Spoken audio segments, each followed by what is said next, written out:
You know, we were fierce rivals, but great friends. Had a special relationship with him. We always had great times together, and his wit and his humor was unmatched.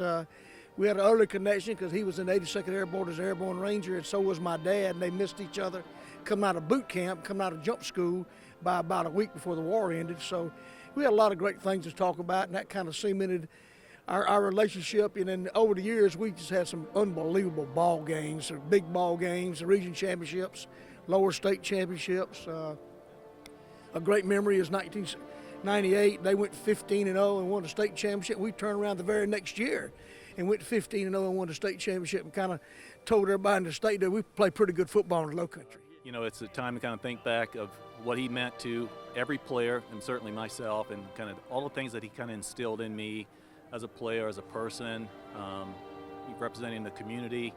It's just, I mean, just had to be here to basically show my respects for what a great man he was. Certainly being older and wiser, you look back, and those are the ingredients that really kind of make you kind of the person you are today, and we're just really just blessed to have him as a part of our foundation. You know, it hurts. It's like a second father to me. Pretty much got me to where, besides my parents, you know, got me to Georgia.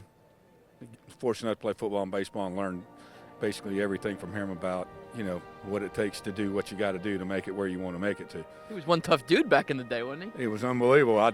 We still laugh today when I got to Georgia from Summerville. They had water everywhere, and I was scared to drink it for 2 days because I thought it was a trick because we never got water. He was tough, but, I mean, you learn how to be a man. Yeah. I can promise you that. It taught you how to be a man. When you think of Summerville, you think of Coach McKissick. I don't know of anybody in any town that I'm aware of that one person, you know, really symbolizes the whole town. I mean, you know, when you think of Summerville, you think of John McKissick. I mean, and everything, you know, everybody here, the impact he's had, you know, there's probably no one that you can see in this town that, you know, he hasn't had an impact on their life through, you know, coaching them or in some way being, you know, being an influence in their lives. You know, he's been such an inspiration to so many people, certainly coaches. You know, when I came down here in 2002, you know, Coach McKissick was like, you know, he was it, and you know, and he remained an inspiration to me. You know, really, you know, even after we both retired, you know, we would get together and he would come to the restaurant and we'd have time to just talk about the games, talk about things, and you know, it's you know, it's something that you know, he leaves a legacy that, you know, I don't think anyone will ever be able to match. Just a great man. So sorry for him and his family. So sorry for the community because he was such an icon down here and all over the state. Well, this little old place here has been outstanding in athletics forever since he's been around, and it's not every day that someone passes away to won more football games than anybody in the United States of America, and that was John McKissick. The pastor just told me he's got a green a casket, and they said once a green wave, you're green wave till you die, and I think that's probably John McKissick. He has done so well and so much for just South Carolina, you know, I mean, just to the whole state, and the people he's touched. Got the kids that over 52 years that he's coached, and you start multiplying that and by their families and their children that they learn from him, and they'll remember John McKissick for a long, long time.